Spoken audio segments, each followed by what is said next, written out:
Καλησπέρα σας, καλώς ήρθατε στο 98,2 Colin Hoover FM. Είμαι ο Μόρφωτος και τα τζιτζίκια, γιατί δεν μπορούσα να βρω κάποιο μέρος να μην ακούγονται. Σας καλωσορίζουμε σε ένα ακόμα επεισόδιο του Διαβάστε γιατί χανόμαστε. Πρωτού μπούμε στο πρώτο κεφάλαιο της συζήτησής μας που λένε και στο ράδιο. Σας έχω ακούσει πρώτο πρόγραμμα τώρα και είμαι και κάνω τέτοιο καθαρή αντιγραφή. Λοιπόν, όχι, γιατί πολύ απλά δεν έχω κάποιον θείο να με βάλει στο Sky, αλλά τέλος πάντων, μακάρι. Βέβαια, μπορώ, όχι άκου τώρα, μπορώ να στείλω ένα email, να της πω «Γεια σας, είμαι ο Αμόρφωτος, μήπως θέλετε να συνεργαστούμε?» και να μου λένε όλοι οι εκδοτικοί εννοώ ο Sky, δεν μιλάω για τους εκδοτικούς καθόλου, να μου λένε ότι δεν μπορούν να συνεργαστούν μαζί μου γιατί εγώ έχω περιεχόμενο το οποίο δεν τους συμφέρει και το προτιμούσαν σε κάποιον λιγότερο συμβατικό, μάλλον αντισυμβατικό άνθρωπο. Τέλος πάντων, δεν είμαστε πάλι εδώ για να κράξουμε τους εκδοτικούς. Βαρέθηκα, το κάνω συνέχεια στην προσωπική μου ζωή. Τώρα να μου πεις, βρε Μόρφωτε, σε πειράζει τόσο πολύ? Θα πω όχι, απλά τζάμπα βιβλία σημαίνει τζάμπα περιεχόμενο. Οπότε γιατί όχι. Θέλω λοιπόν, πρωτού μπούμε στο πρώτο κεφάλαιο, να σας ευχαριστήσω πάρα πολύ που με στήριζετε έμπρακτα και όχι μόνο με τα like, με τα share, με τις κοινοποιήσεις, βρε παιδί μου, όλα αυτά τώρα που κάνετε για να με βοηθήσετε, που συζητάτε όλη μέρα με τους φίλους σας για μένα, γιατί είμαι νάρκος και αυτό πιστεύω. Ναι. Λοιπόν, καταλαβαίνετε το κάνω επειδή τρέπομαι να πω ευχαριστώ. Μάλλον, I'm overwhelmed. Αυτό είναι, δεν είναι ότι τρέπομαι κάτι. Σας ευχαριστώ λοιπόν πάρα πολύ για την έμπρακτη στήριξή σας και κυρίως για την εμπιστοσύνη σας, γιατί δεν είναι και το καλύτερο πράγμα να ρισκάρεις όσα χρήματα δίνεις σε αυτό το πακέτο έναν άγνωστο να σου δώσει ένα βιβλίο που ίσως το έχεις ξαναδιαβάσει, ίσως δεν σ' άρεσε, ακόμα χειρότερα, ίσως το έχεις οτιδήποτε. Σας ευχαριστώ πάρα πολύ.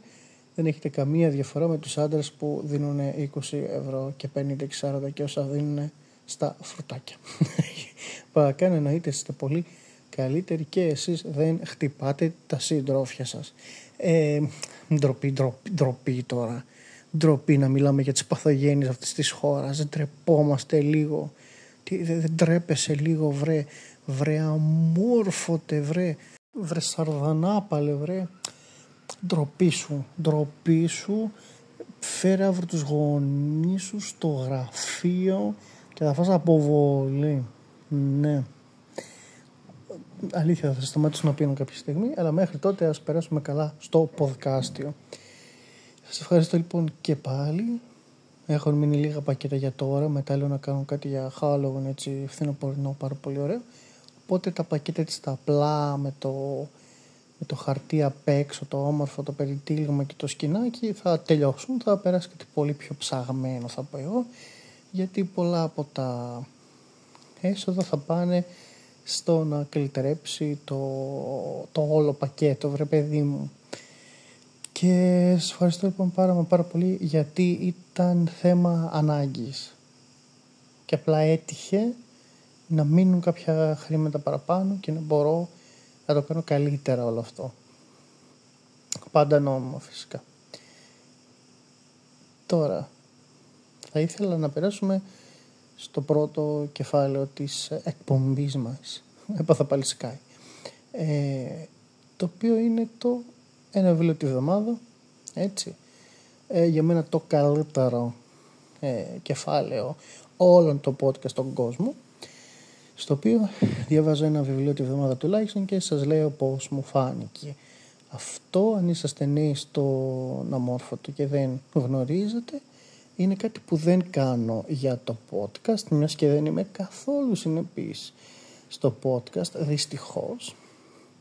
Θα το έχω στα πλάνα, το θέλω πάρα πολύ και ελπίζω να το καταφέρω. Απλά είναι δύσκολο. Το κάνω 8 χρόνια τώρα αυτό, 8,5 κοντά, τώρα που τελειώνει και το καλοκαίρι. Οπότε ναι, είναι κάτι που κάνω και λέω γιατί να μην το βάλω και στο podcast, ενδιαφέρον είναι. Και ειδικά σήμερα, το οποίο βιβλίο, μάλλον 3 βιβλία διάβασα, τα 2 θα σας πω, ανήκουν σε αυτά τα βιβλία που παρουσιάζουν συνέχεια στο TikTok. Αυτά τα βιβλία είναι αυτό που θα ήθελε η Colin Hoover να πετύχει, αυτό που λέει ότι θέλει να πετύχει. Είναι αυτό το βιβλίο αυτό και το δεύτερο είναι της ίδιας. Έχει πετύχει κάτι που δεν θα καταφέρει ποτέ ούτε η Colin, ούτε αυτή η Anna Hong, ούτε η Sarah J. Maas. Καμία από αυτές. Γιατί πολύ απλά δεν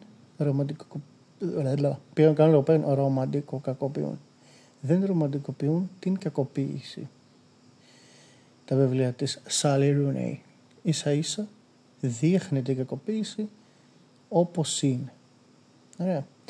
Δεν περιμένετε λοιπόν από μένα να διαβάσω τέτοια βιβλία και να πω ότι είναι αξιοπρεπέστατα έως και πάρα πολύ καλά. Κι όμως, γιατί για να φτάσω εγώ προσωπικά στο σημείο να απορρίψω κάτι, ειδικά τόσο έντονα όπως φαίνεται στο TikTok, πρέπει να το έχω διαβάσει και 1 και 2 φορές. Ή πρέπει να μην έχω καταφέρει να το τελειώσω. Από το πόσο άθλιο είναι σαν πολλά της Colin. Δεν τα κράζω λοιπόν επειδή έχω ακούσει κάποια πράγματα, τα κράζω γιατί είναι χάλια. Τι να κάνουμε. Αυτό λοιπόν ήταν μια εξαιρετική πρόταση που μου έκανε ένας φίλος Άγγλος που δεν το περίμενα. Είναι Ιρλανδικά τα βιβλία αυτά, είναι Ιρλανδής μάλλον, της κυρίας Sally Rooney, η οποία έχει γράψει λοιπόν το Normal People, μετάφραση κανονική, normal άνθρωποι, και το Intermezzo, το οποίο εντάξει, Intermezzo, yes, το οποίο έχει να κάνει κυριολεκτικά είναι, πώς να το πω χωρίς να πέσει το βίντεο, δεν ξέρω, είναι ένα πάρα πολύ καλό εγχειρίδιο κακοποιητικών σχέσεων. Σου δείχνει πάρα πολύ σωστά πώς μπορείς να ξεφύγεις, ποια είναι τα σημάδια. Είναι λες και έκατσε η κυρία αυτή να γράψει έναν χάρτη να μπορείς να ξεφύγεις από αυτό, να δεις τα σημάδια γρήγορα, να φύγεις κλπ. Το Normal People θα το πούμε μετά λίγο πιο έτσι με λεπτομέρειες. Το Normal People είναι μία σχέση μεταξύ 2 ατόμων που ο ένας έρχεται από μια μονογονεϊκή οικογένεια της εργατικής τάξης, ο οποίος παρόλα αυτά είναι πανέξυπνος, το ίδιο και η κοπέλα, η οποία είναι λίγο πιο μοναχική, πιο αντικοινωνική, πιο εσωστρεφής, γιατί είναι 3 διαφορετικοί όροι αυτά, έτσι, διαβάζουμε λίγο που και που ψυχολογία, η οποία είναι από πλούσιους γονείς, από πλούσια οικογένεια, την τάχα μου καλή οικογένεια. Ωραία, γιατί συχαίνω με αυτή την έννοια, δεν θα το πάω εκεί τώρα, δεν θα μιλήσουμε κοινωνικοπολιτικά, άλλη φορά. Ή και όχι, γιατί αυτό είναι ένα podcast για βιβλία. Τώρα, αν πεις αμόρφωτα, τα βιβλία είναι πολιτική, η πολιτική είναι βιβλία. 100%. Γι' αυτό και σε όλα μου λέω. Γι' αυτό απλά αυτή τη στιγμή σας μιλάω για τα βιβλία. Αυτά καθ' αυτά. Τα πολιτικά και τα κοινωνικά ας τα αναλύσουμε σε λίγο. Σας έχω και γι' αυτό. Λοιπόν, αυτό είναι το Normal People. Είναι 2 άτομα τα οποία γνωρίζονται από το σχολείο και μετέπειτα στο κολέγιο, πανεπιστήμιο. Δεν έχω καταλάβει ακόμα τη διαφορά στην Αμερική. Και ουσιαστικά βλέπουμε τις σχέσεις τους, βλέπουμε πώς χτίζεται. Όταν λέω σχέση δεν θέλω να σας το πω, δεν θέλω να πω ότι είναι κανονική σχέση, ότι είναι φιλική, παραμένει φιλική ή αν παντρεύονται οτιδήποτε. Αλλά είναι υπέροχο. Είναι πάρα πολύ καλό βιβλίο. Είναι ένα βιβλίο το οποίο πρέπει να διαβάσει, θεωρώ, ένας άνθρωπος ο οποίος είτε μπαίνει σε μια σοβαρή σχέση, είτε έχει, πώς να το πω, έχει ζήσει, πάει να ζήσει κάτι τέτοιο, δηλαδή η διαφορά, η κοινωνική διαφορά, η ταξική διαφορά μάλλον, ανάμεσα σε δύο άτομα από διαφορετική, να πω κάστα, θα το πω επίτηδες κάστα, πολύ επίτηδες, γιατί μιλάμε για στερεοτυπικά πράγματα που δεν ενδιαφέρουν κανέναν, παρά μόνο αυτούς που θέλουν αγεφύρωτο το χάσμα, έτσι, των κοινωνικών διαφορών, της τάξης.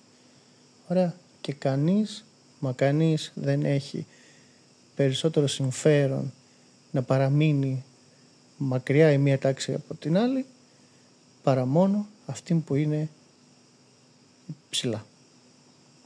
Και σε αυτό διαφωνώ λίγο με τον Μάρξ, ότι όλη η ιστορία είναι η ταξική πάλι των ανθρώπων να ανέβουν στην εξουσία και ότι μία ανεβαίνει άλλος, μία ο παράλληλος. Δεν ισχύει.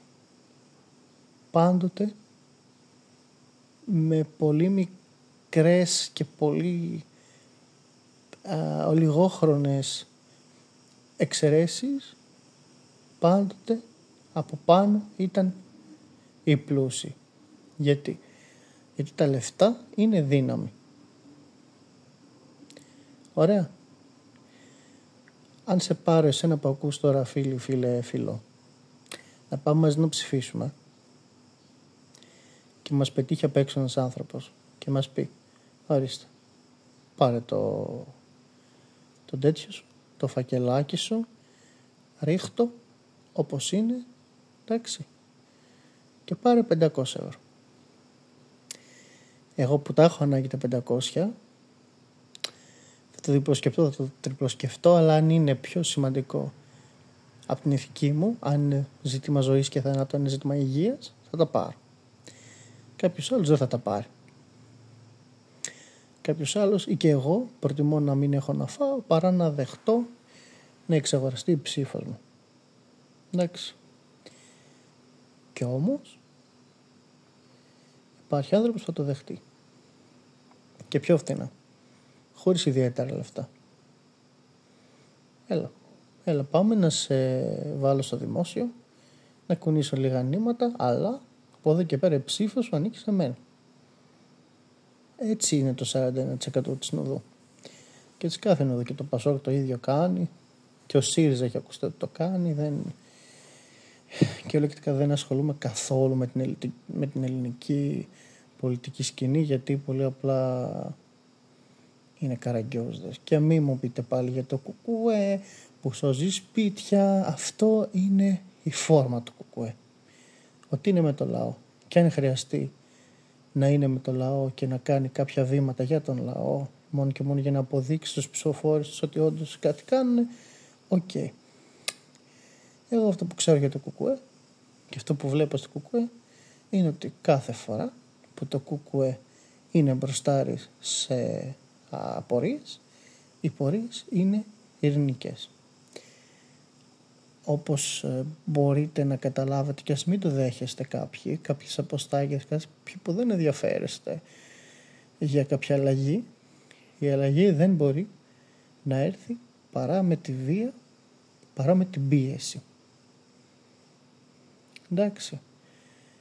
Στη Γαλλική Επανάσταση ο λόγος που έχουμε κάποια δικαιώματα, γιατί δεν τα έχουμε όλα, τα οποία κατοχυρώθηκαν τότε, είναι επειδή έπεσαν κεφάλια. Ο λόγος που οι περισσότεροι άνθρωποι μια χαρά.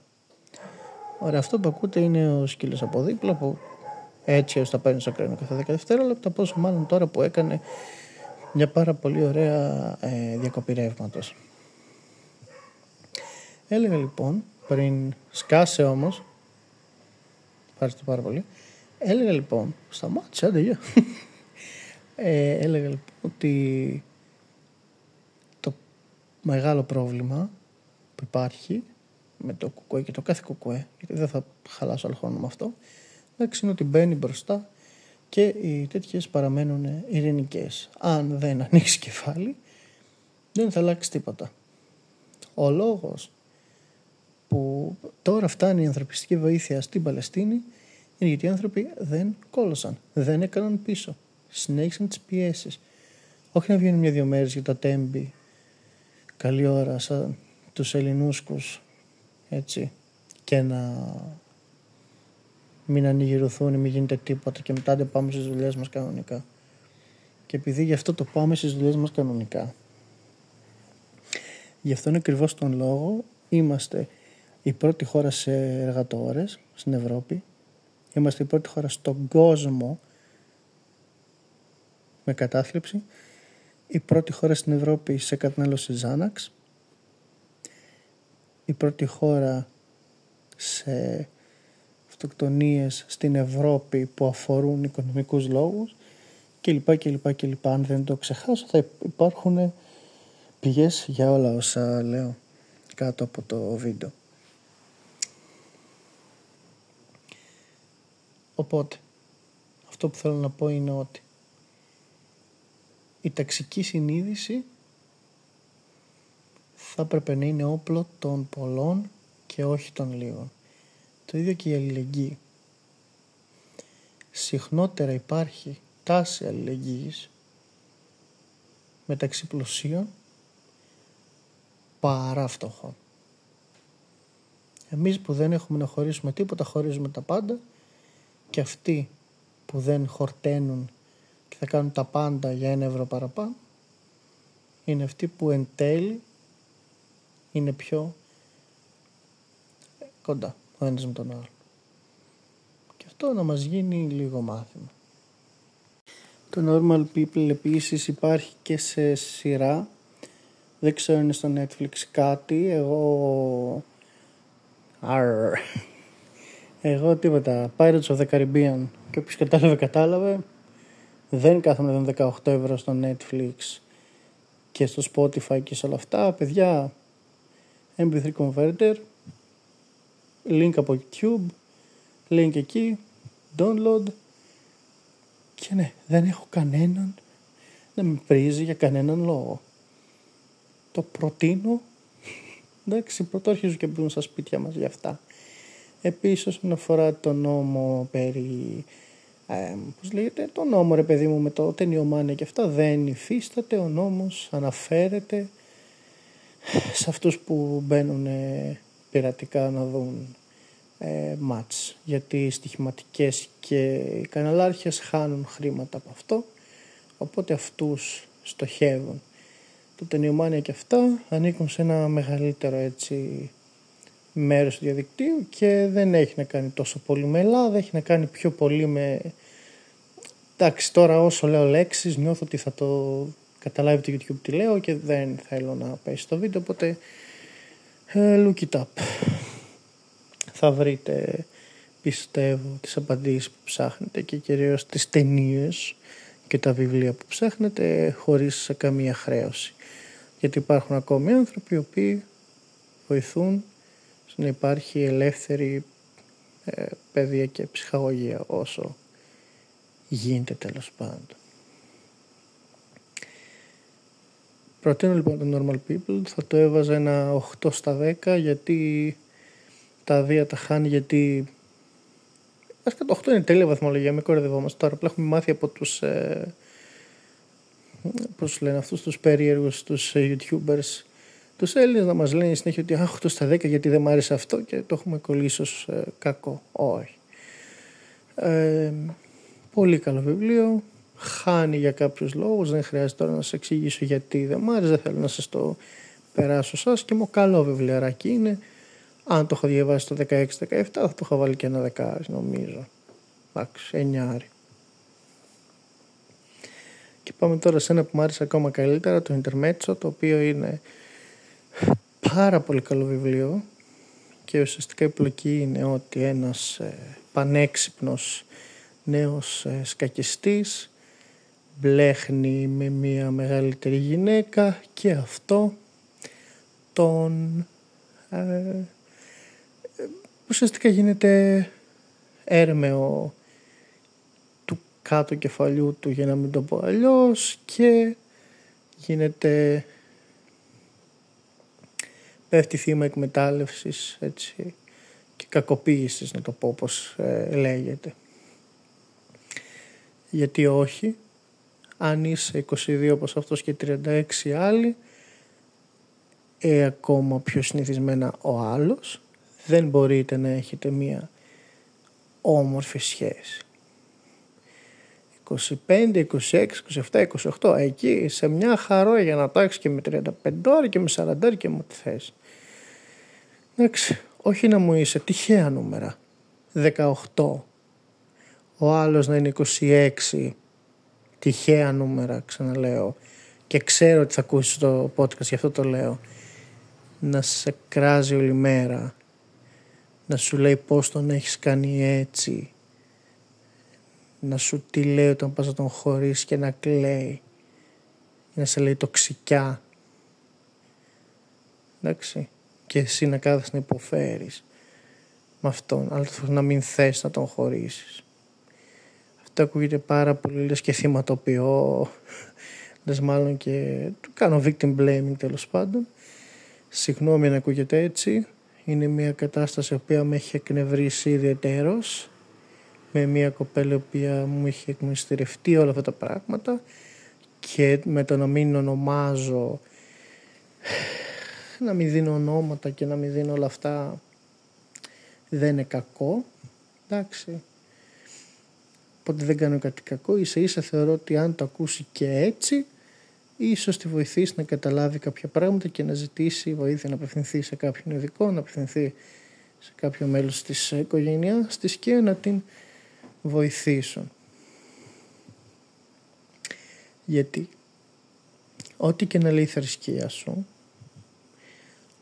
ό,τι και να λέει το κάτω κεφάλι σου, ό,τι και να λέει η πατριαρχία ή ό,τι και να νομίζεις ότι λέει η βιολογία, εντάξει, το να είσαι 26 χρονών και να θέλεις να είσαι με κάποια που μόλις έγινε 18, σε κατατάσσει, εντάξει, στους διεστραμμένους ανθρώπους, εντάξει, που μου έγραψε ένας κάτω από τα σχόλια σε κάτι που έλεγα, έγραφε από κάτω, εντάξει, δεν θα πάμε τώρα και απέναντι από τη βιολογία, εννοείται και οι άντρες πάντοτε,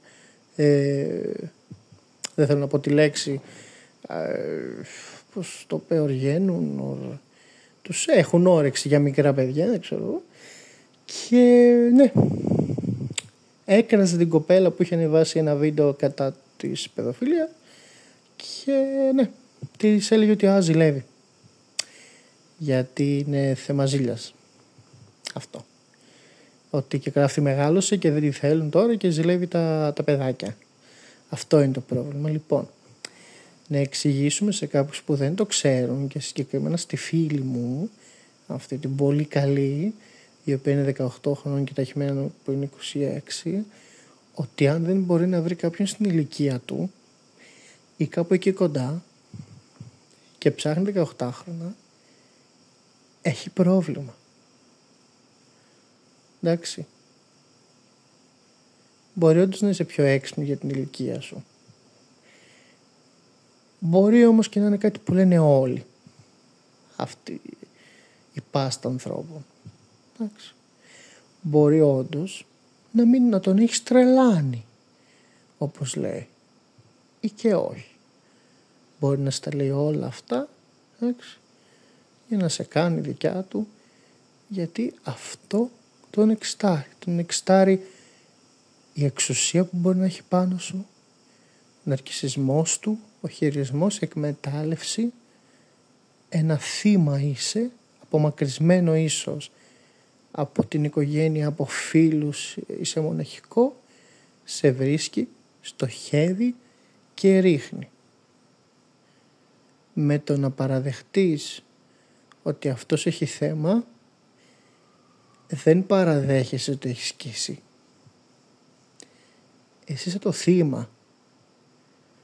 Μην αφήνεις το θήτη να πιστεύεις ότι μαζί τα φάγαμε, μαζί τα κάναμε. Καμία σχέση. Εντάξει, καμία σχέση. Όπως λοιπόν δεν θα έκραζες και δεν θα κοροϊδεύεις ποτέ κανέναν που τον έχουν μαχαιρώσει, που προσπαθεί να κρύψει τα αίματα, να κλείσει την πληγή του, έτσι μην κοροϊδεύεις τον εαυτό σου. Γιατί ψυχικά δεν είσαι μαχαιρωμένη, είσαι πυροβολημένη. Εντάξει, έχουν πυροβολήσει την ψυχή και δεν το δέχεσαι. Σε παρακαλώ, σε οικετεύω, άνοιξε τα μάτια σου, ρώτα κάποιον άλλον άνθρωπο, ζήτα βοήθεια, γιατί όχι, δεν είναι λογικό όλο αυτό. Εντάξει. Και αν μου είχες πει το όνομά του, αν τον ήξερα ήδη, θα είχα μπει στη μέση. Και ας έμπλεχνα, δεν πειράζει. Δεν το παίζω μάγκας, δεν το παίζω ντράκι, δεν το παίζω τίποτα. Δεν ανέχομαι κανέναν άνθρωπο, μα κανέναν, εντάξει, να κακοποιεί κάποιον άλλο. Για τον ίδιο λόγο συχαίνομαι βιβλία όπως της Κόλιν και της κάθε Κόλιν. Εντάξει. Και ποτέ, μα ποτέ δεν θα ανέχτω αυτούς που τα διαβάζουν.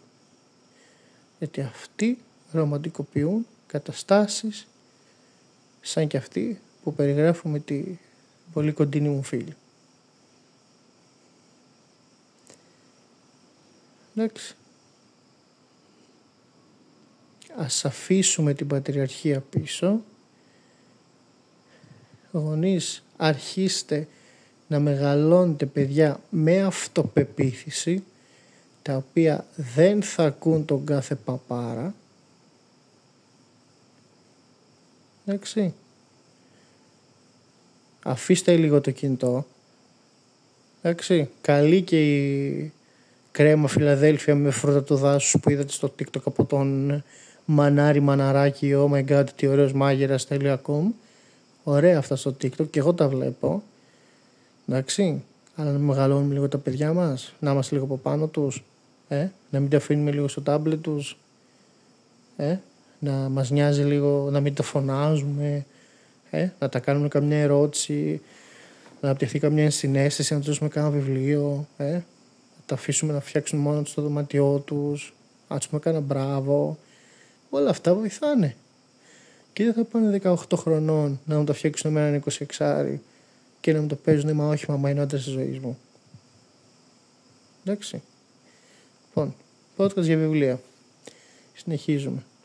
Άρα έχουμε ένα βιβλίο στο οποίο δύο πολύ καλοί φίλοι ξαναβρίσκονται μετά από καιρό και αυτό pretty much. Έχει και αυτό τη μαγεία του.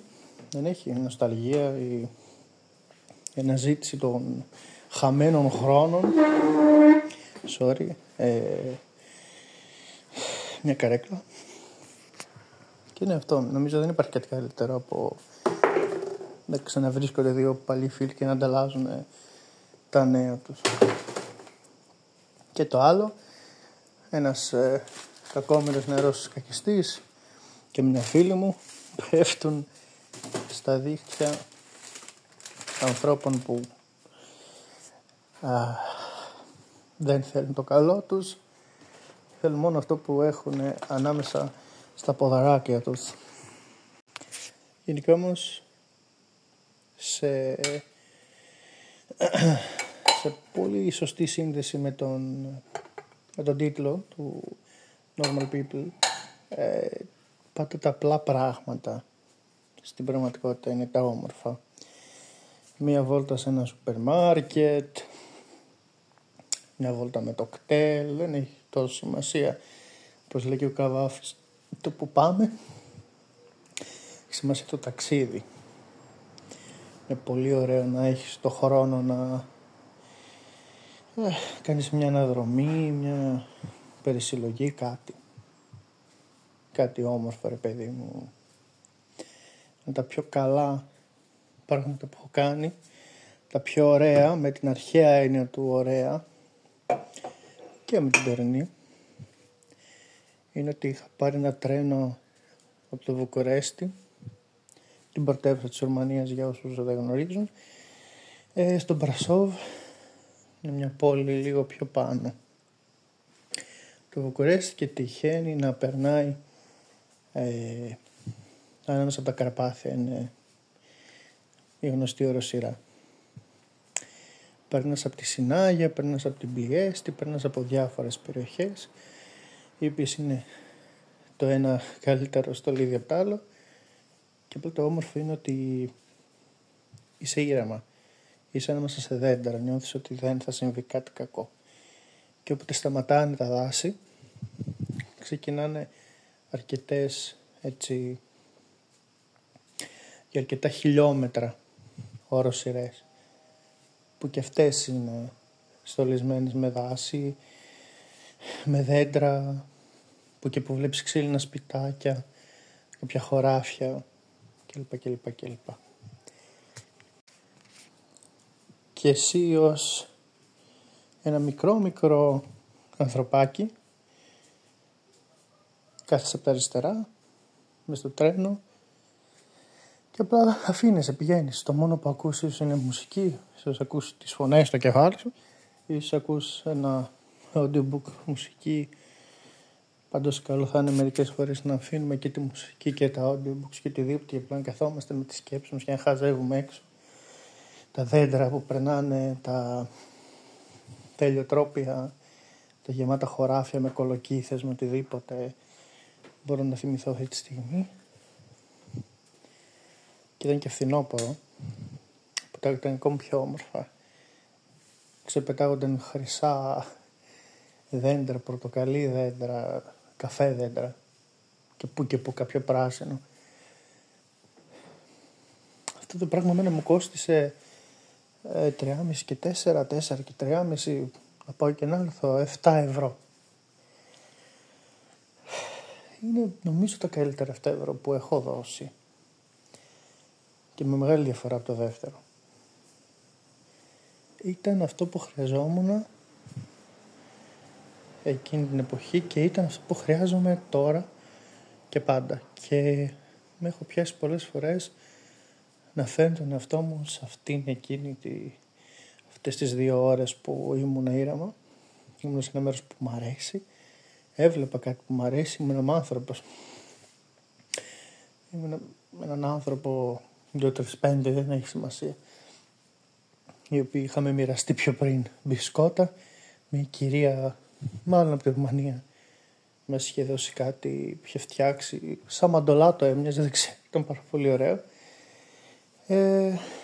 Και ναι, γενικά να κάνετε τέτοια μαγικά πραγματάκια, να προσπαθείτε να έχετε τη μαγεία μες στη ζωή σας, γιατί τέλος θα αποτρελαθούμε, να το πω και απλά.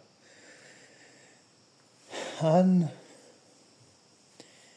μπορώ να αναφερθώ ακόμα μια φορά στα παραμύθια και τους μύθους, θα πάω στον Έσοπο, μιας και ακούμε και τα τζιτζίκια από πίσω, και θα πω για το πολύ ωραίο τον Τζίτζικα και τον Μιέρμιγκα. Ωραία. Για κάποιους είναι ένα παραμυθάκι το οποίο διδάσκει εργατιά. Έτσι, πρέπει να είσαι εργατικός άνθρωπος. Έτσι, πάνω απ' όλα. Καπιταλισμός. Και όμως για μένα δεν διδάσκει αυτό. Για μένα διδάσκει ότι τα τζιτζίκια, όπως τα γνωρίζετε, τον ήχο που κάνουν τον κάνουν ως mating call, δηλαδή για να το βρέξουν, για να βρουν εταίροι, βρε παιδί μου, να αναπαραχθούν. Είναι κυρίως οι άντρες, τα αρσενικά, το κάνουν αυτόν τον ήχο. Και το στέλνει μπορεί να φτάσει μέχρι και 90 δεσιμπέλ. 50 δεσιμπέλ, για να σας δώσω να καταλάβετε, είναι άμα είσαι σε μια συναυλία μπροστά, είναι και 90, φεύγαμε 120 το πολύ δεσιμπέλ, οπότε ναι, είναι βαρύ. Τώρα υπάρχει και ένα μαλάκιο, κάτι ψαράκι, που μπορεί να χτυπήσει, σαν βάτραχος είναι βασικά, μπορεί να χτυπήσει την κοιλιά του με το χέρι του και να βγάλει 90 δεσιμπέλ, και είναι, λέει, το πιο δυνατό τέτοιο χτύπημα που μπορεί να βγει από πλάσμα, ήχος μάλλον. Anyway, κάνουμε και βιολογία εδώ από ό,τι φαίνεται. Ήθελα απλώς να πω για τον Τζίζικα και τον Μέριμεγκα ότι αν ξεχάσουμε λίγο ότι πρέπει να αναπαραχθούμε, έτσι, αν ξεχάσουμε λίγο αυτό το κυνήγι, το εθιστικό του σεξ, των χρημάτων, όλο αυτό το συσυφικό κυνήγι που θα πέσει να μας πλακώσει και καλά θα μας κάνει, καλό θα ήταν να δίνουμε τα χρήματά μας σε πράγματα που μας ηρεμούν. Οι σοφότεροι άνθρωποι λένε, οι γέροι, γελάω, δεν ισχύει για τους Έλληνες, είναι πιο ήρεμοι, είναι πιο ήσυχοι, πιο γαλήνοι. Γιατί κατάλαβαν ότι σημασία έχει να είσαι γαλήνιος. Μόνο γαλήνιος μπορείς να πάρεις καλές αποφάσεις, χωρίς άγχη, χωρίς κάτι να σε πατάει, να σε πιέζει, να σε πονάει τέλος πάντων. Οπότε, για μένα ο Τζίζικας και ο Μέριμεγκας δίνει, έτσι, ένα πολύ απλό χαλάρωσε φίλε. Αυτό είναι το παραμύθι για μένα. Και αυτό είναι και ο στόχος, να είσαι ήρεμος, να έχεις το κεφάλι σου ήσυχο. Οπότε σας προτείνω, γιατί είναι και πάρα πολύ φθηνό ταξίδι γενικά, το να πάω στο Βουκουρέστι, ειδικά από Αθήνα και από Θεσσαλονίκη μπορείς να βρεις και με 35 ευρώ. Εγώ από Θεσσαλονίκη είχα πάει με 17, πήγαινε και 17 έλα, 34 ευρώ. Οπότε, να το έχετε το νου σας, καλό είναι. Εμείς με το ζόρι όταν είχαμε πάει και τώρα που το ξαναπάμε υπολογίσαμε 300 με 400 ευρώ όλα μαζί. Και βάλαμε και όλα σε έξτρα βαλίτσα γιατί θα πάμε στο Καρτουρέστι και θα πάρουμε πάλι τόσα βιβλία. Οπότε ναι. Οπότε εγώ ανυπομονώ αυτόν τον Οκτώβρη να πάω να ξανακάνω το ίδιο ταξίδι, ένα υπέροχο ταξίδι ομορφιάς, διαφήμιση το Χόντος. Και ναι, να πάω εκεί, να κάτσω στο παλιό αυτό σοβιετικό τρενάκι, πάω στον Παρασόβ, να ανέβω πίσω από την πινακίδα, με κίνδυνο των αρκουδών πάντα, και να κάτσω, να χαλαρώσω, να ξαπλώσω στο γρασίδι, να αγκαλιάζω κανένα δέντρο, γιατί για μένα αυτά έχουν σημασία. Τέλος πάντων, αυτό απλά, να είστε ήρεμοι, ήσυχοι, εκεί που χρειάζεται. Και εκεί που η σιωπή δεν χωράει, να είστε ο πιο φασαριόζος άνθρωπος. Γιατί με τη φασαρία σου νικάς πράγματα, όχι με την ησυχία σου. Γιατί καμία ανθρωπιστική βοήθεια δεν θα είχε φτάσει στην Παλαιστίνη. Αν οι Γάλλοι, οι Ισπανοί, οι Ιρλανδοί κάνανε μια πορεία και μπαίνανε μετά σπίτια τους, γιατί έχουμε και δουλειές. Και αυτοί που φέρνουν σε αυτή τη χώρα, γιατί τίποτα δεν έχει συνέχεια παρά τις κακοποίησεις, παρά η κακοποίηση, παρά ο πόνος, η εκμετάλλευση, η δουλεία κλπ. Ας πέρασουμε όμως λοιπόν τώρα στο επόμενο πραγματάκι που θέλω να συζητήσουμε, το οποίο είναι το νέο της εβδομάδας. Λοιπόν, το νέο της εβδομάδας, το οποίο έχει γίνει την προηγούμενη εβδομάδα, όταν ξεκίνησα να κάνω το podcast, αλλά δεν το κατάφερα να το τελειώσω, γιατί αϊπνίες. 8 μέρες, παιδιά, 3 ώρες είχα κοιμηθεί 8 μέρες. Μισό μάλλον η διπλανή τον άντρα της. Οπότε θα θέλω να μιλήσουμε λίγο για τον Stephen King και για τη λίστα του Epstein. Πάρα πολύ λίγο θα ασχοληθούμε με αυτό. Με πολύ λίγα λόγια, ο Epstein ήταν ένας χρηματιστής, ο οποίος από το 0 πήγε στα 500 εκατομμύρια ευρώ περιουσία, ο οποίος είχε αγοράσει ένα νησί στους Κανάριους νήσους, και εκεί στο νησί του Epstein πήγαιναν διάσημοι, πολύ πλούσιοι άνθρωποι, και εννοείται γινόντουσαν πράγματα με παιδάκια, με νάνους, έχουν ακουστεί πολλά. Αγαπημένος μας, πρώην αγαπημένος για μένα, Stephen King, βγήκε λοιπόν με πολύ λίγα λόγια και είπε ότι αυτή η λίστα του Epstein δεν υπάρχει, παιδιά. Και τότε έκανε κλικ.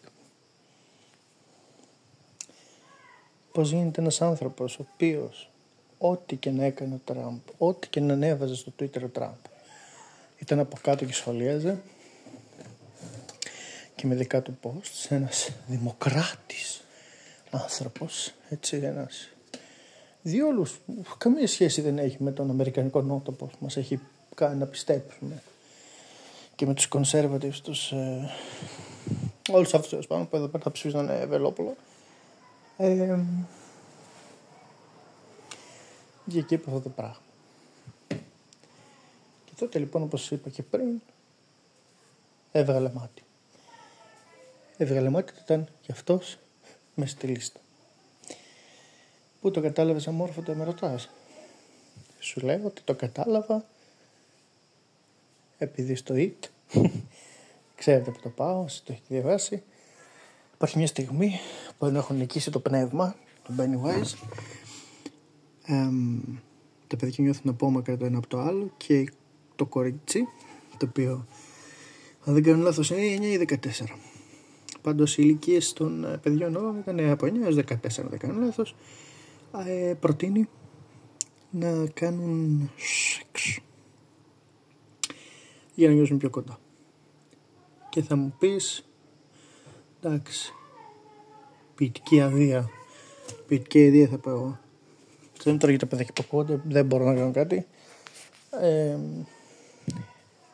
Στη γραφική άδεια, ρε παιδί μου, ο καθένας γράφει ό,τι θέλει. Όχι, αν είναι έτσι θα σας πρότεινα και κόλλη. Να είχα και λεφτά τη διόπτρα, έτσι, να είχα και τα benefits μου, Το θέμα λοιπόν είναι ότι δεν είναι απλά μια σκηνή, είναι μια σκηνή 6 σελίδων, αν δεν κάνω λάθος, 3 με 6 σελίδων. Εξαρτάται από πού πιστεύεις ότι ξεκινάει και πού τελειώνει, όπου περιγράφει ή βασικά αναλόγως στην έκδοση, που περιγράφει με τέλεια λεπτομέρεια, το τέλεια σε πολλά εισαγωγικά, το τι κάνουν αυτά τα παιδιά εκείνη την ώρα. Και στην καλύτερη εύχεσαι να ήταν εκεί και απλά να έβλεπε και να μην είπε τίποτα. Στη χειρότερη των περιπτώσεων ήξερε τόσο καλές λεπτομέρειες γιατί είχε συμμετάσχει. Ο άνθρωπος λοιπόν που προσωπικά μου έμαθε ότι τα βιβλία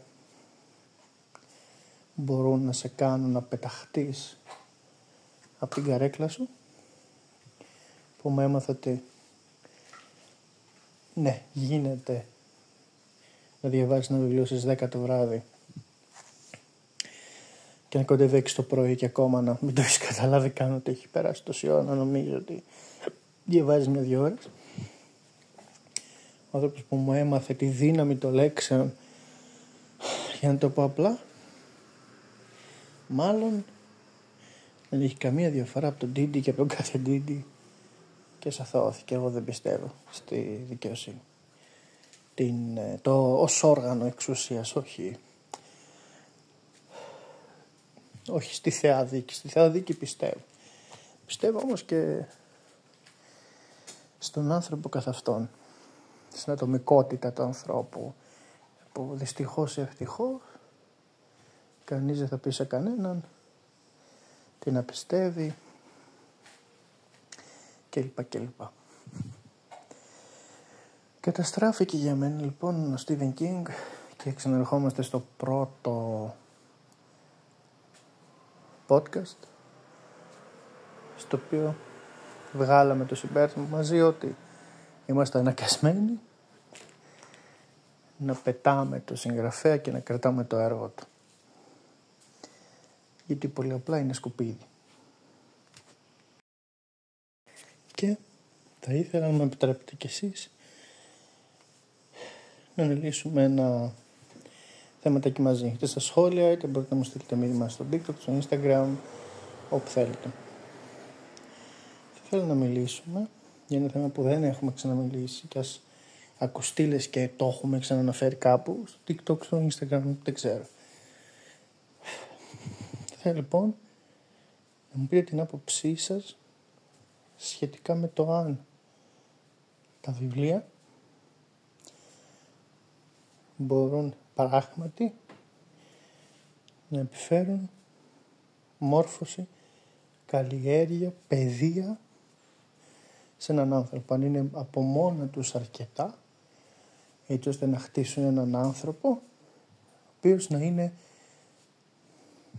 όχι εισάξιος, αντάξιος έτσι, της κοινωνίας, να είναι σωστό πρόσωπο στην κοινωνία και όχι όπως το εννοούν προηγούμενες γενιές, όπως το να έχεις τα ελεύθερα δικά σου, να είσαι εργατικός.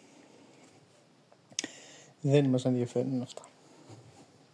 Η καλλιέργεια ξεκινάει και τελειώνει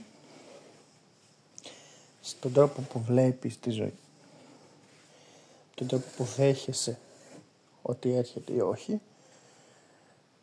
Βασίζεται πάρα πολύ η παιδεία στην κριτική σκέψη και στην ικανότητά σου να ξεχωρίζεις το καλό και το κάλος, την αρετή από το κακό. Σαν άλλος Ηρακλής. Μη χέσω. Γράψτε μου λοιπόν πριν αρχίσω εγώ να πολυλογώ, πείτε μου στα σχόλια ή σε προσωπικό. Τι πιστεύετε γι' αυτό όσο φωνάζει η διπλανή στα παιδιά της. Λοιπόν, τι θες αγάπη μου. Έλα. Έλα εδώ να σε δει, έλα. Έλα, baby. Ναι. Όχι στο μαξιλάρι όμως. Μπράβο. Sorry για το διάλειμμα, το διαφημιστικό. Ναι, baby. Ναι. Ναι. Ουσιαστικά, βολέψω. Ναι. Ναι, baby. Ναι. Ναι, λοιπόν, sorry. Κάτε με, μην ενοχλείς το podcast, μην δαγκούνεις εδώ πέρα. Ουσιαστικά, η παιδεία για μένα αρχίζει και τελειώνει στην ατομικότητα του ανθρώπου. Δηλαδή, η παιδεία βασίζεται όχι σε συγκεκριμένα αναγνώσματα. Άρα δεν μπορούμε δεν μπορούμε να γράψουμε ένα κώδικα για τους φίλους πληροφορικάριους, το λέω. Δεν μπορούμε να γράψουμε ένα χάρτη, να ζωγραφίσουμε ένα χάρτη, να γράψουμε οδηγίες για το πώς να γίνει κάποιος ένας καλλιεργημένος άνθρωπος. Είμαι σίγουρος πως αν διαβάζουμε το κάθε έργο όλοι ακολουθεί το ομόρφωτο, αν όχι όλοι, τότε οι περισσότεροι θα το εκλάβουμε με έναν διαφορετικό τρόπο. Αυτό λοιπόν έχει να κάνει πάρα πολύ με τα βιώματά μας, έχει να κάνει πάρα πολύ με τον τρόπο που σκεφτόμαστε, έτσι, τα ψυχολογικά του καθενός. Υπάρχουν πάρα πολλοί παράγοντες. Ένας κύριος παράγοντας που δεν βλέπω να αναφέρεται συχνά, ενώ θα έπρεπε, είναι το cognitive dissonance. Δηλαδή η συνειδητή ανηλικρίνεια. Μετάφραση τέλεια, έτσι. Αυτό λοιπόν τι είναι ένα ψυχολογικό φαινόμενο το οποίο έχει αναλύσει, αν δεν κάνω λάθος, ο Κάνεμαν και ο Λακάν, αλλά πιο πολύ ο Κάνεμαν. Ο Λακάν δεν το είχε ονομάσει καν. Ο Λακάν πιο πολύ με την ψυχή, στην ψυχή αναφερόταν. Αλλά θυμάμαι πάρα πολλά γραπτά του να αναφέρονται στην κακία των ανθρώπων να μην μπορούν να δεχτούν κάποια πράγματα είτε για τον εαυτό τους είτε για τους άλλους. Ήρθε και ο Νίτσε πριν από αυτό και είχε πει ότι μερικές φορές συμφωνούμε με την ιδέα γιατί δεν μας αρέσει το πρόσωπο, μάλλον το στόμα, είναι η κανονική μετάφραση στα γερμανικά, που την που την έψαλε. Ναι, μου ερχόταν η μετάφραση στα γερμανικά, στα ελληνικά, συγγνώμη. Οπότε το cognitive dissonance είναι κάτι που εγώ ξέρω ότι είναι λάθος, όμως δεν θα το παραδεχτώ. Δεν πρόκειται. Αυτό λοιπόν έχει να κάνει πάρα πολύ και με την παιδεία και με την καλλιέργεια. Είναι νομίζω πάρα πολύ σημαντικό να μπορείς να πεις ναι, συγγνώμη, έκανα λάθος. Ναι, έχεις δίκιο. Είναι πάρα πολύ δύσκολο. Γιατί αυτό οφείλεις να έχεις κτίσει χαρακτήρα, οφείλεις να μην θεωρείς ένα λάθος, ένα στιγμιαίο λάθος ή μια λανθασμένη πληροφορία που έχεις λάβει από παραπληροφόρηση, από οτιδήποτε. Ουσιαστικά πρέπει να παραδεχτείς ότι είσαι χαζός. Και αυτό σε μια κοινωνία εγωιστική, σε ένα ζώο όπως είναι ο άνθρωπος, ο οποίος δεν αναπτύσσει την ενσυναίσθησή του ούτε καν προς τον εαυτό του, είναι κάτι πάρα πολύ δύσκολο. Ειδικά, όπως προείπα, στην κοινωνία των Άρκισσων. Αυτή για μένα λοιπόν είναι η σωστή απάντηση, ότι αν δώσουμε 200 βιβλία σε 200 διαφορετικούς ανθρώπους, το αποτέλεσμα δεν θα είναι ίδιο. Έχει να κάνει και πάρα πολύ με την ηλικία, έχει να κάνει πάρα πολύ με τα βιώματα, με όσα λέγαμε πριν. Οπότε όχι, δεν μπορούμε να κάνουμε ένα χάρτη. Εφόσον λοιπόν δεν μπορούμε να ορίσουμε ένα χάρτη, σίγουρα δεν μπορούμε να ορίσουμε και ποια βιβλία είναι αυτά που μπορούν να κάνουν κάποιον καλλιεργημένο ή όχι. Λοιπόν, έχει να κάνει πιο πολύ με τον τρόπο που το μυαλό κάποιου μεταφράζει τα πράγματα, τον τρόπο που εξηγεί. Για μένα ο καλλιεργημένος άνθρωπος μιλάει σιγά, παίρνει το χρόνο του, δεν προσβάλλει όσο μπορεί, προσπαθεί να κατευνάσει τις επάρσεις του, προσπαθεί πάντοτε να ακούει, να βλέπει τι κάνει λάθος, που είναι το πιο δύσκολο πράγμα που μπορεί να κάνει κάποιος. Και θεωρώ κιόλας ότι η καλλιέργεια δεν έρχεται μόνη της. Η καλλιέργεια ξεκινάει και τελειώνει, θεωρώ, στην παιδική ηλικία. Σίγουρα μπορείς να διορθώσεις κάποια πράγματα. Είναι πιο δύσκολο, αλλά μπορείς. Δεν νομίζω ότι ο άνθρωπος δεν αλλάζει. Θεωρώ ότι είναι πολύ τοξικό να θεωρείς ότι κάποιος δεν μπορεί να αλλάξει. Και στην τελική, γιατί να ζούμε, μα δεν μπορούμε να αλλάξουμε. Αν είμαστε το ίδιο μας όταν ήμασταν 10-15 χρονών, έχουμε κάνει κάτι πάρα πολύ λάθος. Για μένα λοιπόν ο άνθρωπος αλλάζει. Και ό,τι δεν αλλάζει και ό,τι δεν κινείται, πεθαίνει, είναι νεκρό. Οπότε, όταν έχεις ένα παιδί, ή όταν είσαι ένα παιδί, χρειάζεται πάρα πολύ να βοηθήσει την αυτοπεποίθησή του. Άρα χρειάζεται πάρα πολύ να χρησιμοποιείς διάφορα Μοντεσόρι, κολπάκια ή γενικά παιδοψυχολογία να έχεις διαβάσει, ώστε να του αναπτύξεις την ενσυναίσθηση. Ωραία. Χτύπησες. Και πώς έκανε αυτό να νιώσεις, πώς νιώθεις. Ωραία. Κοίτα όμορφο λουλούδι, πάρα πολύ λουλούδι, πώς σε κάνει να νιώθεις. Έχει παρατηρηθεί λοιπόν με 2-3 έρευνες. Στις χώρες με τις Μαμόλες, μία είναι στην Καλιφόρνια σίγουρα, η άλλη είναι στην Οξφόρδη σίγουρα, η τρίτη δεν ξέρω που είναι, νομίζω Χονγκ Κονγκ, αλλά δεν ξέρω. Όπου άνθρωποι που ρώτησαν τα παιδιά τους τέτοιες ερωτήσεις, τα παιδιά μεγάλωσαν και έγιναν άνθρωποι που εννοείται πονούσαν, γιατί είσαι άνθρωπος που πονάς άλλους ή πονάς εσύ. Έτσι είναι η ζωή, παιδιά, πρέπει να το δεχτούμε. Υπάρχουν οι άνθρωποι οι καλλιεργημένοι, οι άνθρωποι οι οποίοι μπορούν να μιλάνε με το μέσα τους και με το μέσα των άλλων, είναι άξιοι άνθρωποι της ψυχής που λέει ο Αριστοτέλης. Ωραία. Είναι άξιοι λοιπόν να πάρουν το άγιασμα της θεάς ψυχής, ωραία, και να το μεταφέρουν. Άνθρωποι που αγαπούν τα ζώα, άνθρωποι που αγαπούν τα μεγάλα ζώα, τους ανθρώπους, τα μεγαλύτερα ζώα, και το λέω με full ειρωνική τέτοια, να μην το καταλαβαίνετε. Οι άνθρωποι, για μένα, δεν είναι πειράματα. Δεν είμαι κοινωνιοπαθής. Δεν έχω κάποιο πολύ βαρύ πρόβλημα για να πειραματίζω με τους ανθρώπους μου και τους άλλους ανθρώπους. Απλώς ξέρω και έχω διαβάσει, εντάξει. Και δεν λέω ότι είμαι έτοιμος να κάνω παιδί. Λέω ότι όταν κάνω θα είμαι. Και πρώτο μου και κύριο μου έλλειμμα θα είναι να μεγαλώσω ένα παιδί με συναίσθηση. Και ας είναι και το χειρότερο που μπορώ να το κάνω. Δεν με νοιάζουν οι ψευτοελευθεριακές ιδέες. Το ότι εγώ να μεγαλώσω, να κάνω ό,τι θέλω. Ναι, να κάνει ό,τι επάγγελμα θέλει.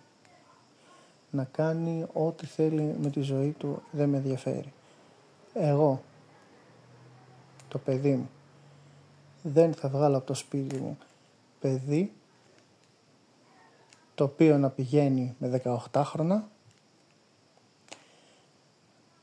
να απλώνει χέρια, να μη σέβεται τον άλλον, όποιος και να είναι ο άλλος, είτε έχει διαφορετικό χρώμα, διαφορετικό φύλο, διαφορετική σεξουαλικότητα, οτιδήποτε, διαφορετικό θρήσκευμα, δεν ξέρω και ό,τι. Αυτό που με νοιάζει δεν είναι να βγάλω ένα παιδί καλλιεργημένο με την έννοια του η ενωτερότητα του παιδιού μου και ναι και wow βιβλία. Όχι, χαίστηκα. Να μην ακουμπήσει βιβλίο αν μπορεί να δώσει το χέρι του να σηκώσει αυτόν που έχει πέσει και ας του το κόψει. Εντάξει. Ο καπιταλισμός διδάσκει, εντάξει, την απληστία, το κυνήγι των χρημάτων και κυρίως το να πετάς τους άλλους από τον γκρεμό και να λες τη δικαιολογία για να μπορείς να κοιμηθείς το βράδυ ότι και αυτοί το ίδιο θα έκαναν.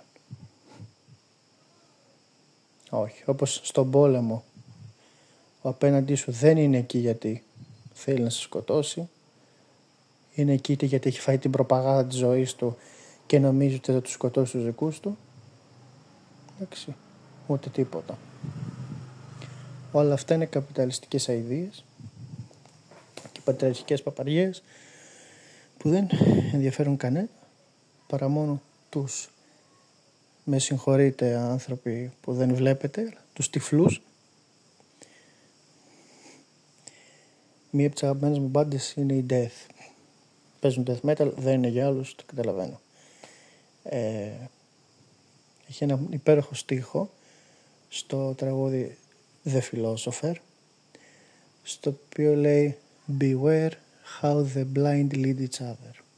Μετάφραση, προσέξτε ουσιαστικά πόσο εύκολα, ωραία, οι τυφλοί lead each other. Ωραία. Για χειραγώγηση μιλάει, για προπαγάνδα μιλάει, για παραπληροφόρηση μιλάει, για πολλά πράγματα. Σας παροτρύνω να ακούσετε Death. Είναι ένα βαθιά φιλοσοφικό, θρυλικό death metal μουσικό σύνολο. Όλη full τέλειη μουσική με τέλειες σπουδές, με τέλεια αυτιά. Βαθιά φιλοσοφημένο και το ξαναλέω και επιμένω, αν δεν σας αρέσει αυτό το είδος μουσική, έχουν το Voice of the Soul που είναι από τα πιο όμορφα instrumental κομμάτια που υπάρχει, που δεν έχει όλη αυτιά, που δεν έχει τίποτα, είναι κυριολεκτικά η φωνή της ψυχής αυτό το τραγούδι, αυτή η μελωδία μάλλον. Και διαβάστε τα lyrics στο The Philosopher, στο Pull the Plug, στο Symbolic, στο Empty Words, στο Without Judgment κλπ. Ο Τσακ Σούλτνερ που ήταν ο τραγουδιστής τους ήταν και στιχουργός και μουσικογράφος κλπ. Ήταν ένα βαθιά καλλιεργημένο άτομο που ενώ έπαιζε death metal φορούσε μπλουζάκια με γατάκια και βοήθησε πάντα τους γύρω του. Γιατί όσο πιο βαριά είναι η μουσική που ακούς, τόσο καλύτερος άνθρωπος είσαι, αλλά δεν μου επιτρέπεται να κάνω τέτοια συζήτηση σε μια χώρα όπου Θεός θεωρείται ο Οικονομόπουλος, ο άντρας ο Βαερής και ο Παντελίδης που είχε 4 φορές παραπάνω αλκοόλ στο αίμα από ό,τι αντέχει ο οργανισμός. Beware how the blind lead each other. Με full ελληνική προφορά κιόλας. Εντάξει. Λοιπόν, για να κλείσω, σας ευχαριστώ πάρα πολύ αν φτάσετε μέχρι εδώ. Ελπίζω να μου στείλετε προσωπικό μήνυμα ή να μου γράψετε από κάτω. Βέβαια από κάτω δεν τα κοιτάω, αλλά στείλτε μου καλύτερα στο Instagram. Να μου πείτε αν σας αρέσει το podcast, τι σας αρέσει, να μου πείτε την άποψή σας για όσα είπα, να μου πείτε την άποψή σας για το τελευταίο μας θέμα και σας ευχαριστώ πάρα πολύ και ελπίζω να περάσετε καλά και να μην ήταν απλά ένα χάσιμο χρόνο, αλλά να μου πείτε, έχουμε διαβάσει τόσα και όσα βιβλία, το να μου έρθετε εδώ ακούμε για μια ώρα. Σίγα. Απλά ναι, αυτό αν μπορώ να πω κάτι, ωραία, είναι ότι η καλλιέργεια ξεκινάει και τελειώνει στην ενσυναίσθηση. Τα βιβλία έρχονται μετά. Τα βιβλία φέρνουν την ενσυναίσθηση, τα βιβλία βοηθάνε, αλλά δεν είναι το παν. Το παν είναι ένας άνθρωπος.